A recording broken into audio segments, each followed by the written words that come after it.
Hi there, I'm Connie Foote with Foote Title Group. How are you guys doing this fabulous Tuesday morning? I know on the East Coast here, it is supposed to be fantastic weather today. I'm not sure what February is supposed to look like, but I don't think it's supposed to be like this in the mid-East Coast, but we will take it. Those of us who like the warm weather, I am thrilled with this, and I'm happy not to have the snow, but I know there's a lot of snow bunnies out there that are just waiting, so hope you guys are having an awesome start to your week. I look forward to talking to you guys several times during the week to try to share information with you, and I really appreciate your time, so thanks very much for tuning in. Today I wanted to take the time on Coffee with Connie to talk about income taxes. I know we're all starting to think about income taxes and how does it affect what's going on in our life. We're all planning and preparing, starting to think about preparing our income taxes. Hey, Anita, how are you today? Hi, Pam. Hey, Moni, how are you? Thank you guys for tuning in. So I know we're all starting to gather all the information we need and all the things that we have to put together either for ourselves, for TurboTax, for our accountant, all those different pieces we have to pull together for our income taxes. It's that kind of crazy time of the year where we have to start thinking about all those things.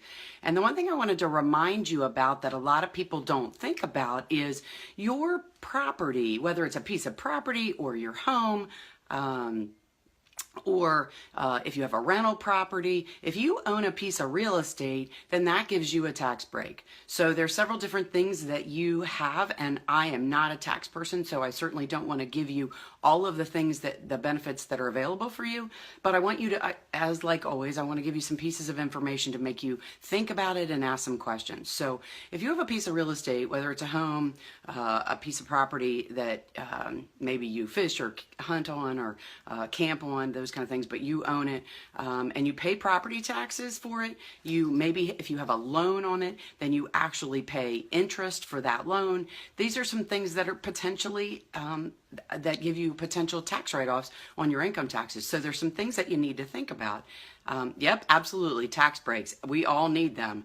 We would much rather our money stay in our pocket than go to fund the tax things that are out there that somebody else decides we need to pay for. So whether it's a home and maybe you have a mortgage on it, that interest on that mortgage is actually a tax deduction for you. If you pay property taxes, well, if you own a piece of property, you better be paying the property taxes, otherwise you're not going to own it too long. But those property taxes can potentially be a tax write-off for you. Now, even if you own a piece of property that is a second home, that interest, that property taxes, those can potentially also be tax write-offs for you. Have you done home improvements to your property? Those may be potential tax write-offs for you. So there's lots of things that can happen with your property or your second home, or maybe you have a home and then you have a piece of property, but you haven't built on that piece of property yet. Maybe there's some advantages to that piece of property that you haven't built on yet that you could potentially use for some tax write-offs as well. Hey, Tina, how are you? Heather, thanks for tuning in. Hey, Lee, good to see you. Thanks for your time.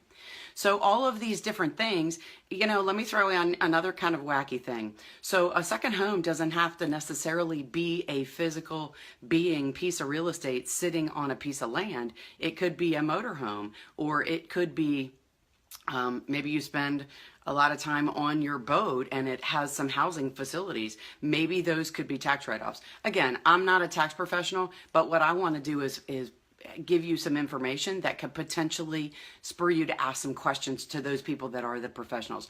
Because you have a lot of things sitting there that you are doing and you're putting your own cash into that the federal government has said, yeah, we're going to let you write off some of those things to reduce your tax base and your income on what you're going to actually pay property taxes on.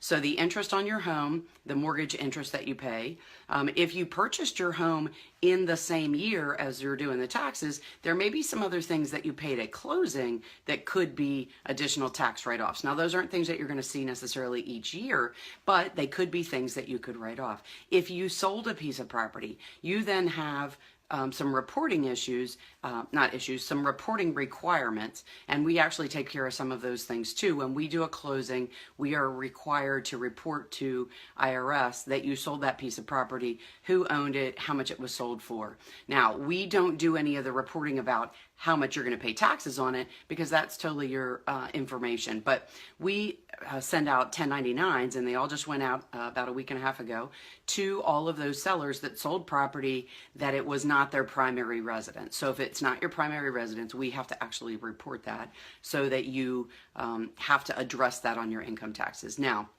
whether you pay tax on that money or not is, again, solely in the tax code and up to your tax advisor. But there's a lot of information there that you should be thinking about.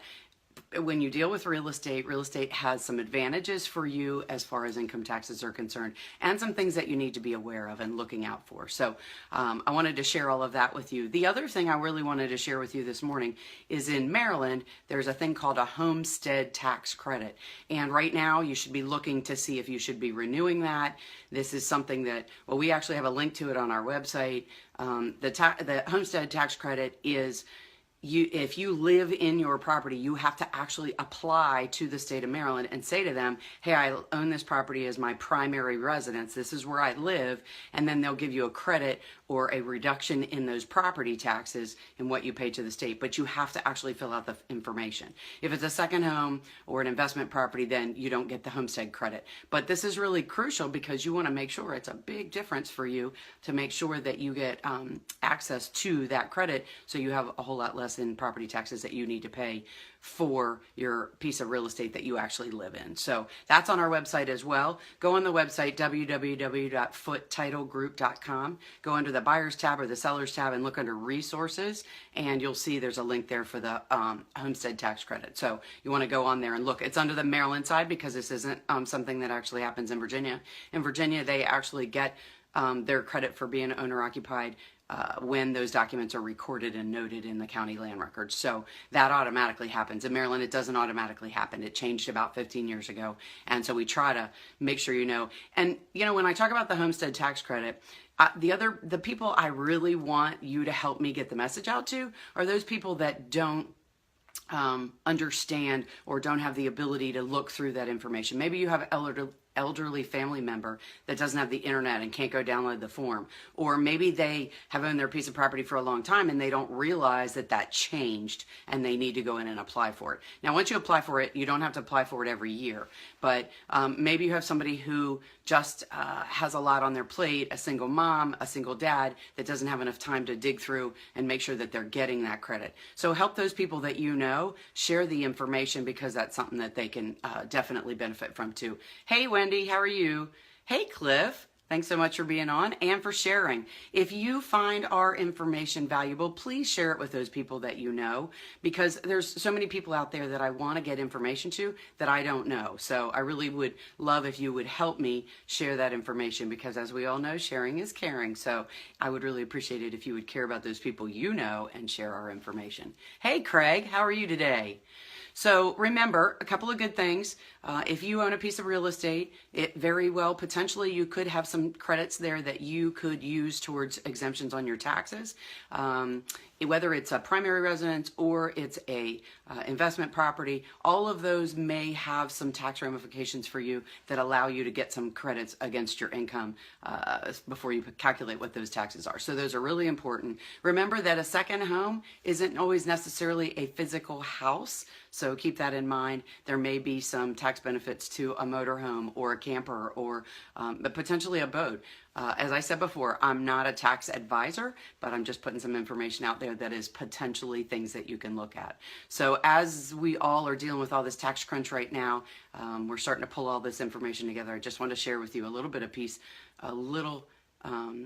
of information that potentially could help you pull some of those pieces together and give you more money in your pocket and less in IRS's pocket. So hopefully I helped you guys a little bit today. As I said, our website has all kinds of good information on it.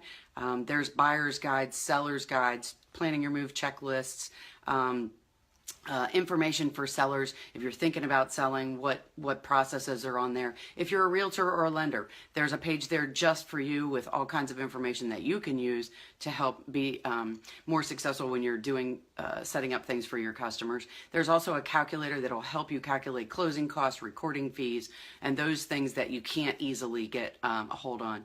Oh, thank you, Billy. I really appreciate that. We just revamped our website, as a lot of you guys know, and it launched the beginning of January. And my goal was to make it a lot simpler and also to make sure that you guys had resources that you need. So if you're on there and you find things maybe somewhere else that you think that would be beneficial, I'd love to add those too. So please let me know, and thanks for your feedback, Billy. I appreciate it. Hey there, Sherry.